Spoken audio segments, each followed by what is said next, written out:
Iran இதற்கு ஒப்புக்கொள்ளவில்லை என்று சொன்னால் அந்த தாக்குதல்கள் மிக கடுமையாக இருக்கும் என்பதுதான் அவருடைய எச்சரிக்கையாக இருக்கக்கூடிய நேரத்தில் ஈரான் நேற்றே நாங்கள் அதை ஒப்புக்கொள்ள மாட்டோம், அப்படி எங்கள் மீது நரகத்தின் வாசல்கள் திறக்கப்பட்டால் நாங்களும் உங்கள் மீது நரகத்தின் வாசல்களை திறந்து விடுவோம், அந்த அளவுக்கு உக்கிரமான தாக்குதல்களை நடத்துவோம் என்று சொல்லியிருந்தார். இந்த சூழலில் தான் இரண்டு தரப்பாருமே ஒரு எக்ரிமெண்ட்டுக்கு வர மறுக்கிறாங்க, ரெண்டு தரப்பாருமே ஒரு விடாப்பிடியான போங்கில் இருக்கிறாங்க என்கிற ஒரு செய்திகள் வெளியாகி கொண்டிருக்கக்கூடிய சூழல்ல அதற்கான ரீசனாக அவங்க என்ன சொல்றாங்கன்னா, 2 முறை உங்களோட பேச்சுவார்த்தை நடத்திட்டோம், நீங்க நம்பிக்கையாக நடக்கல, எனவே மீண்டும் மீண்டும் அப்படியான செய்திகளை நாங்கள் செய்ய முடியாது, அப்படி செய்யறதா இருந்தால் நிரந்தர யுத்த நிறுத்தம், ஹொர்முஸ் ஜலசந்தி வழியாக பாதுகாப்பாக போறதுக்குரிய ஒரு நெறிமுறையை நாங்கள் அறிவிப்போம். அதை தாண்டி அதே போன்று ஜனவரி மாதங்களில் ஈரான்ல அரசாங்கத்துக்கு எதிராக நடத்தப்பட்ட மாபெரும் ஆர்ப்பாட்டங்களில் கலந்து கொண்ட போராட்டக்காரர்களுக்கு உதவுவதற்காக அமெரிக்காவினுடைய இஸ்ரேலுடைய நிர்வாகங்கள் துப்பாக்கிகளை கொடுத்தது என்று ஒப்புக்கொண்டிருக்கிறார். எவ்வளவு பெரிய ஒரு அயோக்கியத்தனத்தை பண்ணியிருக்கிறாங்கிறத பகிரங்கமாகவே ஒப்புக்கொண்டிருக்கிறாரு.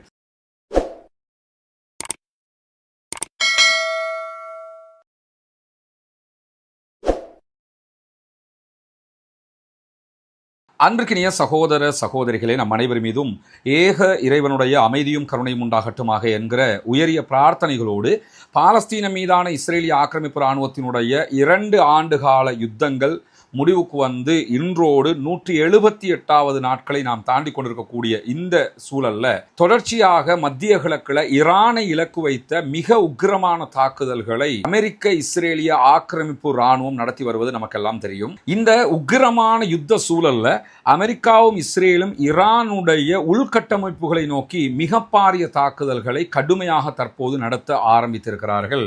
ஈரானுடைய மருத்துவமனைகள், பல்கலைக்கழகங்கள், பாடசாலைகள், போலீஸ் நிலையங்கள் என்று எல்லா பகுதிகள் மேலேயும் தாக்குதல்கள் அவசரமாக தற்போது உக்கிரமான தாக்குதல்களாக மாற்றப்பட்டிருக்கக்கூடிய சூழல்ல அமெரிக்க அதிபர் டொனால்ட் ட்ரம்ப் எதிர்வருகிற 48 மணி நேரங்களுக்குள்ளாக ஈரான் ஒரு சமாதானத்திற்கு வர வேண்டும், இல்லை என்று சொன்னால் மிக கடுமையான தாக்குதல்களை நாங்கள் நடத்துவோம், அவர்களுக்கு நரகத்தின் வாசல்களை திறப்போம் என்கிற எச்சரிக்கைகளை எல்லாம் 2 நாட்களுக்கு முன்பதாகவே விடுத்திருந்தார். அவருடைய காலக்கெடு நாளை காலை செவ்வாய்க்கிழமை காலை 8 மணியோடு முடிவுக்கு வருகிறது. ஈரான் இதற்கு ஒப்புக்கொள்ளவில்லை என்று சொன்னால் அந்த தாக்குதல்கள் மிக கடுமையாக இருக்கும் என்பதுதான் அவருடைய எச்சரிக்கையாக இருக்கக்கூடிய நேரத்தில் ஈரான் நேற்றே நாங்கள் அதை ஒப்புக்கொள்ள மாட்டோம், அப்படி எங்கள் மீது நரகத்தின் வாசல்கள் திறக்கப்பட்டால் நாங்களும் உங்கள் மீது நரகத்தின் வாசல்களை திறந்து விடுவோம், அந்த அளவுக்கு உக்கிரமான தாக்குதல்களை நடத்துவோம் என்று சொல்லியிருந்தார்.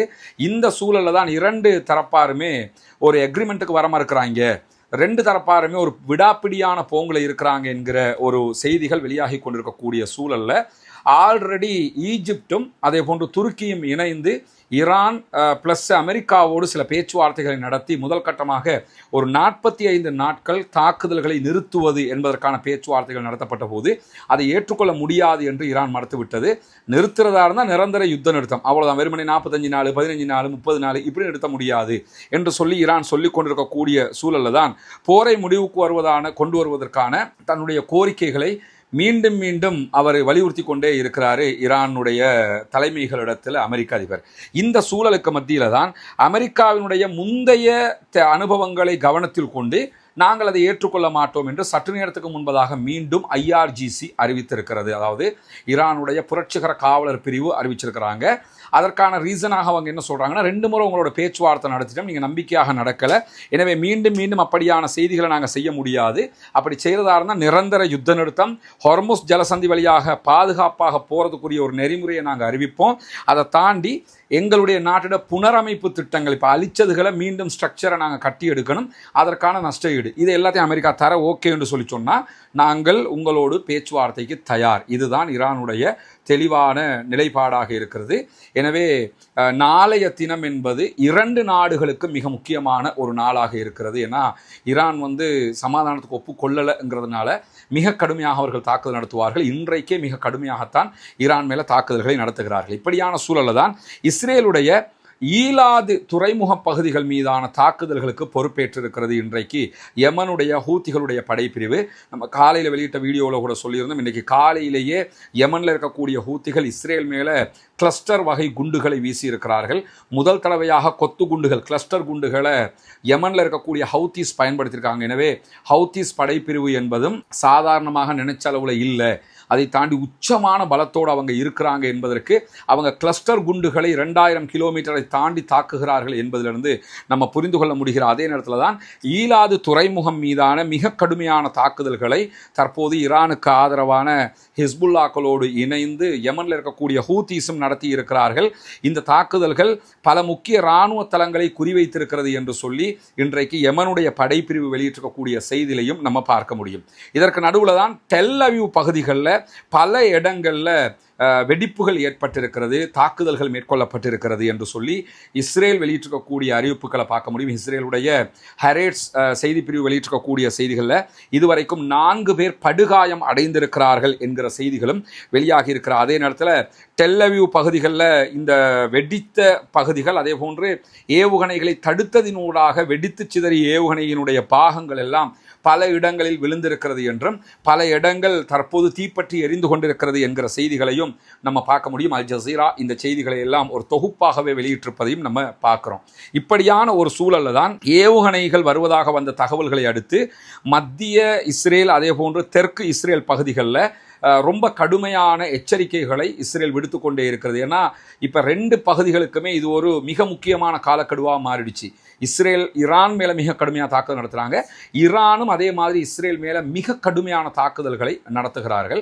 அந்த அடிப்படையில் தான் ஈரான் இன்றைக்கு தொடர்ந்து மிக முக்கியமான தாக்குதல்களை இஸ்ரேலை நோக்கி நடத்தி கொண்டே இருக்கிறது. ஈரானில் இருந்து நிறைய ஏவுகணை தாக்குதல்கள் எங்களை நோக்கி வந்து கொண்டிருக்கிறது என்று சொல்லி இஸ்ரேல் தொடர்ந்து அறிவிப்புகளை விடுத்து கொண்டிருக்கக்கூடிய சூழலுக்கு மத்தியில் தான் அமெரிக்காவுடனும் இஸ்ரேலுடனும் தொடர்பு வைத்து ஈரானுக்குள் குழப்பங்களை உண்டு பண்ணுவதற்கு துணை போனார்கள் என்கிற அடிப்படையில் அசர்பைஜான்ல 17 பேரை ஈரான் கைது செய்திருக்கிறது என்கிற செய்திகள் வெளியாகி இருக்கிறது. அசர்பைஜான் பகுதிகளில் தான் இந்த 17 பேர் கைது செய்யப்பட்டிருக்கிறாங்க. ஆல்ரெடி ஈரான் என்ன பண்ணுறாங்கன்னா, அமெரிக்காவுக்கும் இஸ்ரேலுக்கும் ஆதரவாக தகவல் கொடுக்கக்கூடிய ஸ்பையாக இருக்கக்கூடியவங்களை பிடிச்சிட்டாங்கன்னா மரண தண்டனை கொடுத்து கொண்டே இருக்கிறாங்க. நேற்றும் 2 பேர் மீது மரண தண்டனை விதிக்கப்பட்டிருந்தது.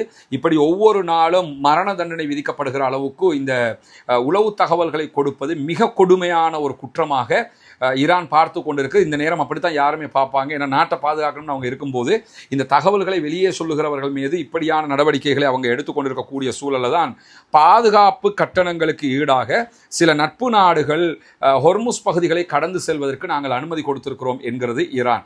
இன்றைக்கு 13 கப்பல்கள் ஹொர்முஸ் பகுதியால் கடந்து போயிருக்குது பல நாடுகளையும் சேர்ந்த. இந்த 13 கப்பல்களும் பாதுகாப்பு கட்டணம் என்கிற பேரில் பணம் செலுத்திட்டு தான் போயிருக்கிறாங்க ஈரானுக்கு. குறிப்பாக ஒரு கப்பல் போகணும்னா $2 மில்லியன் அமெரிக்க டாலர்கள் அவங்க செலுத்தணும் அப்படின்னு சொல்லியிருக்கிறாங்க. அந்த அடிப்படையில் $2 மில்லியன் அமெரிக்க டாலர்களை செலுத்திட்டு இந்த கப்பல்கள் அந்த பகுதிகளில் இருந்து போயிருக்கிறது என்கிற செய்திகள் வெளியாகி இருக்கிற அதே நேரம் அமெரிக்க அதிபர் டொனால்ட் ட்ரம்ப் இன்றைக்கு இன்னும் ஒரு முக்கியமான செய்தியை சொல்லியிருக்கிறாரு. அது என்ன செய்தின்னா, ஈரானுக்குள்ள ஜனவரி மாதம் எல்லாம் கடுமையான போராட்டங்கள் நடந்தது நமக்கு தெரியும். ஈரான் அந்த போராட்டங்களை மிக கடுமையாக அடக்கியும் விட்டது. அந்த போராட்டங்களின் போது போராட்டக்காரர்கள் ஆயுதங்களை கொண்டு வந்து போலீசார் மேலே துப்பாக்கிச் சூடு எல்லாம் நடத்தி இருந்தாங்க. அது தொடர்பாக இன்றைக்கு கருத்து வெளியிட்டிருக்கக்கூடிய அமெரிக்க அதிபர் டொனால்ட் ட்ரம்ப் என்ன சொல்றாருன்னா, டிசம்பர் அதே போன்று ஜனவரி மாதங்களில் ஈரானில் அரசாங்கத்துக்கு எதிராக நடத்தப்பட்ட மாபெரும் ஆர்ப்பாட்டங்களில் கலந்து கொண்ட போராட்டக்காரர்களுக்கு உதவுவதற்காக அமெரிக்காவினுடைய இஸ்ரேலுடைய நிர்வாகங்கள் துப்பாக்கிகளை கொடுத்தது என்று ஒப்புக்கொண்டிருக்கிறார். எவ்வளோ பெரிய ஒரு அயோக்கியத்தனத்தை பண்ணியிருக்கிறாங்கிறத பகிரங்கமாகவே ஒப்புக்கொண்டிருக்கிறாரு.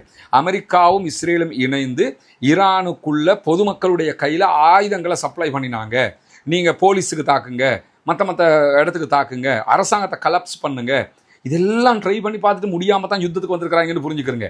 அப்போ ஆயுதங்களை ஈரானுக்குள்ளே இருக்கக்கூடிய அரசாங்கத்திற்கு எதிரானவர்களுக்கு ஆயுதம் கொடுத்து மக்களை திருப்பி எடுப்பதற்கான இந்த வேலைகளையும் அவர்கள் பார்த்திருக்கிறார்கள் என்கிற செய்திகள் இன்றைக்கு வெளிப்படையாகவே வெளியாகி இருக்கிறது.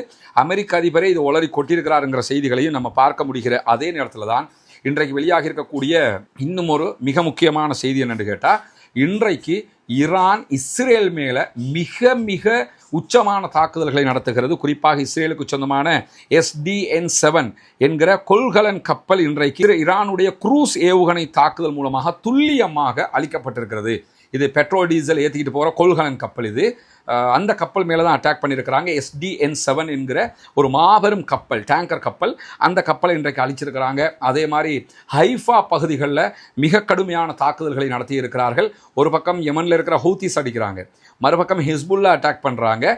அதற்கு மேலதிகமாக எப்பொழுதும் போலவே ஈரான் இன்றைக்கு ஹைஃபா மேலே தாக்குதல்கள் நடத்தி இருக்கிறது. பீர்ஷேபாவில் இருக்கக்கூடிய இஸ்ரேலுடைய ரசாயன நிறுவனங்கள், அதே போன்று தொழிற்சாலைகள் மேலே தாக்குதல்களை நடத்தி இருக்கிறது. அதே போன்று பெட்டாடிகா என்கிற பகுதிகளில் இருக்கக்கூடிய இஸ்ரேலுடைய படைகள் ஒன்று கூடக்கூடிய இடம், அந்த இடத்தின் மேலே தாக்குதல் நடத்தியிருக்கு. இதுக்கு மேலதிகமாக இன்னைக்கு அவங்க செஞ்சிருக்கக்கூடிய ஒரு ஹைலைட்டடான விஷயம் என்னன்னு கேட்டால், 5000க்கு மேற்பட்ட ஃபோர்ஸஸை சுமந்துக்கிட்டு போகக்கூடிய கடற்படை வீரர்களை எடுத்துக்கொண்டு செல்லக்கூடிய அமெரிக்காவினுடைய LHA-7 என்கிற நீர்நில ஹெலிகாப்டர் தாங்கி கப்பல். இது ஒரு கப்பல், அதாவது LHA-7ங்கிறது அமெரிக்காவினுடைய ஹெலிகாப்டர் தாங்கி கப்பல். இந்த ஹெலிகாப்டர்கள் கடல்லையும் உளவு பணிகள் தாக்குதல்களை மேற்கொள்ளும், அதே மாதிரி தரையிலையும் மேற்கொள்ளும். இந்த ஹெலிகாப்டர்களை சுமந்துக்கிட்டு போகிறதுக்குண்டே இப்படி ஒரு கப்பலை அவங்க வச்சிருக்கிறாங்க. அந்த கப்பல் மேலே மிக கடுமையான தாக்குதல்களை இன்றைக்கு ஈரான் நடத்தியது மட்டுமல்லாமல், இந்த தாக்குதலுக்கு உள்ளாகிய குறித்த கப்பல் இந்திய பெருங்கடலுக்கே பின்வாங்கியிருக்கிறாங்க.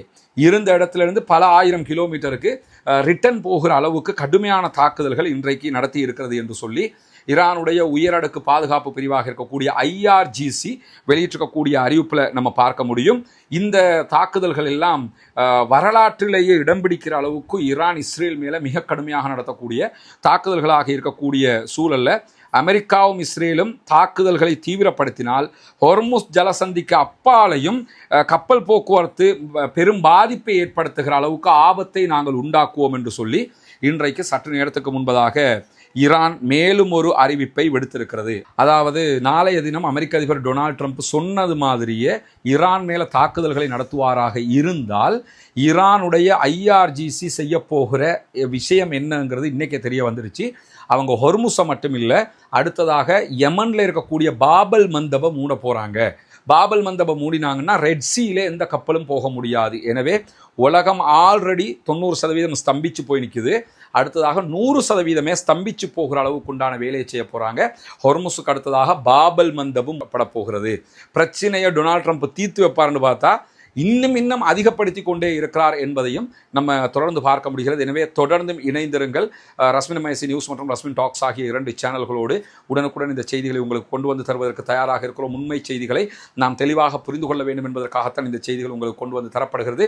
எனவே ஆக்கிரமிப்புகள் ஓய வேண்டும், ஆக்கிரமிப்பாளர்கள் ஓய வேண்டும், ஆக்கிரமிப்புகள் நிறுத்தப்பட்டு ஈரான் மீதான அப்பாவிகள் மீதான தாக்குதல்கள் நிறுத்தப்பட்டு முழு மத்திய கிழக்கிலும் அமைதி திரும்ப வேண்டும். ஈரானுடைய மாதத்தில் நம்ம உங்களிடத்தில் மீண்டும் மீண்டும் வேண்டிக் கொண்டு வந்ததுதான் உங்களுடைய ஜகாத் மற்றும் சதகா நிதிகளை இலங்கையினுடைய கிழக்கு பகுதிகள் பொத்துவில்ல செய்து வரக்கூடிய இஸ்லாத்தை ஏற்றுக்கொண்ட சகோதர சகோதரிகளுக்கான வீடு கட்டும் கட்டுமான பணிகளுக்கு தந்து உதவுங்கள் என்று சொல்லி. ஏன்னா ஜகாத்தை பெறக்கூடிய தகுதி படைத்த 8 கூட்டத்தாரில் இந்த இஸ்லாத்தை ஏற்றுக்கொண்ட சகோதரர்களும் அடங்குகிறார்கள். அவர்கள் ஏழைகள் என்கிற காரணத்தினால அவர்கள் மிஸ்கீன்கள், அதே போன்று ஃபக்கீர்கள் பட்டியலையும் வருவாங்க. மொத்தத்தில் ஜகாத் பெறக்கூடிய 8 கூட்டத்தில் 3 கூட்டத்தினுடைய நன்மைகள் அவர்களுக்கு கொடுக்கக்கூடிய உதவிகளால் நமக்கு கிடைத்துவிடும் என்கிற செய்திகளை உங்களுக்கு நம்ம தொடர்ந்து சொல்லிக் கொண்டு வந்தோம். அங்குள்ள காட்சிகளையும் நம்ம காட்டியிருந்தோம்.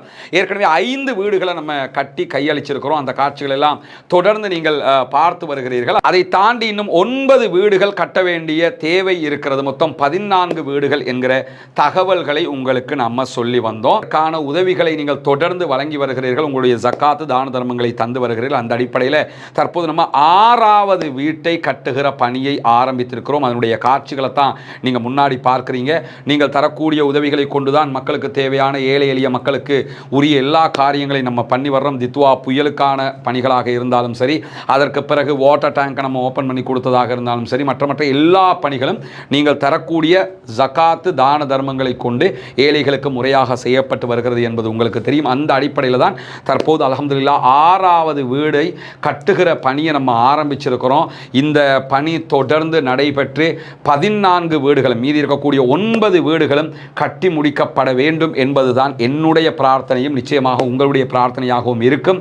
எனவே இந்த பணியை சிறப்பாக முடிப்பதற்காக தொடர்ந்தும் உங்களுடைய உதவிகளை வாரி வழங்குங்கள் என்கிற கோரிக்கை இந்த இடத்திலே முன்வைத்துக் கொள்கிறேன்.